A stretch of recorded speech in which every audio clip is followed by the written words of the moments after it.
Bonjour à tous et bienvenue sur la chaîne Une semaine d'histoire. Aujourd'hui on va parler de la 23e semaine de l'année. Elle a commencé le 30 mai. Le 30 mai ramène ta fraise parce que c'est officiellement le jour de la fraise. Le 30 mai 1431 on a vu mourir Jeanne d'Arc sur son bûcher à Rouen. Pour les anniversaires on a fêté l'anniversaire de Steven Gerrard, footballeur anglais. C'est une légende, il a eu 36 ans. On passe maintenant au 31 mai. 31 mai 1889. Johnston est inondé. C'est une ville des États-Unis. L'inondation rase la ville et tue plus de 2200 personnes. La cause de l'inondation est la rupture catastrophique du barrage de South Fork, qui cède après plusieurs jours de pluie abondante.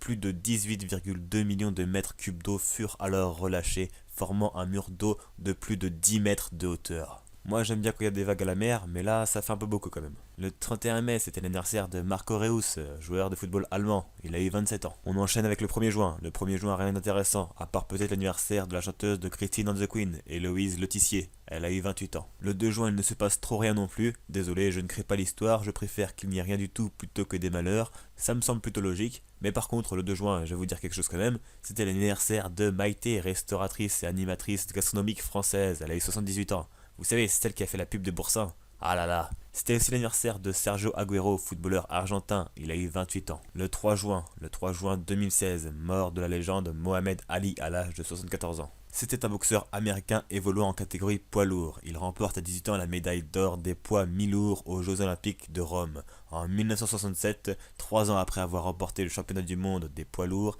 il est critiqué pour son refus d'entrer dans l'armée américaine par opposition à la guerre du Vietnam, en disant « Aucun Viet Cong ne m'a jamais traité de nègre. Mohamed Ali est arrêté pour ça. Il n'est pas emprisonné, mais il se fut retiré de son titre mondial et de sa licence de boxe. Il ne combat plus pendant près de 4 ans, jusqu'à ce que son appel soit finalement reçu par la Cour suprême américaine. Par la suite, Mohamed Ali devient le premier triple champion du monde poids lourd de l'histoire. Il meurt malheureusement dans la nuit de vendredi à samedi de la maladie de Parkinson. Il avait écrit une lettre qui s'intitule « Comment j'aimerais que l'on se souvienne de moi ». J'aimerais que l'on se souvienne de moi comme l'un des hommes qui remporta 3 fois le titre de champion du monde des poids lourds, qui avait de l'humour et se comportait bien avec autrui. Un homme qui ne regarda jamais de haut ceux qui l'admiraient et qui aida le plus de gens possible. Un homme qui n'hésita jamais à se battre pour ses croyances. Un homme qui essaya de réunir l'humanité tout entière autour des valeurs de foi et d'amour. Et si c'est trop demandé, alors j'aimerais simplement qu'on se souvienne de moi comme d'un grand boxeur qui devint un leader et un défenseur de son peuple. Et je n'en voudrais à personne d'oublier à quel point j'étais beau. » Fin de citation. Si vous voulez en savoir plus sur lui, Will Smith a joué le rôle de Mohamed Ali dans un film. C'est vraiment génial. Je ferme la parenthèse sur Mohamed Ali et on passe au 4 juin.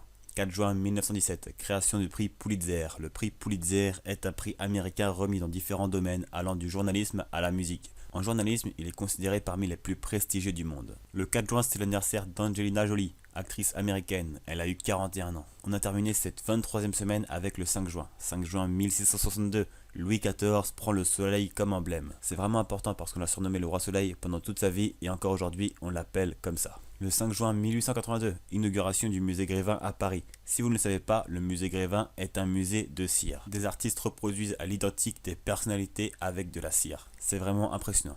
Et pour finir, le 5 juin 2002, lancement de la première édition officielle du navigateur Mozilla Firefox. Qui utilise encore ce navigateur aujourd'hui? Peut-être vous?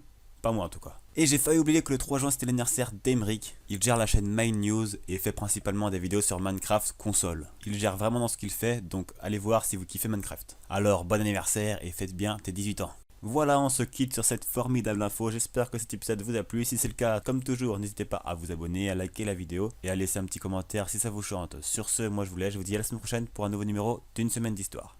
Et tu feras des grandes choses quand t'auras trouvé qu'elle n'a pas écrit l'histoire, mais tu la connais quand même. Fais des bacs, fais des bacs, fais des bacs, fais des bacs, fais des bacs, fais des bacs, fais des bacs, fais des bacs, fais des bacs, fais des bacs. Alors pousse le volume et fais des bacs.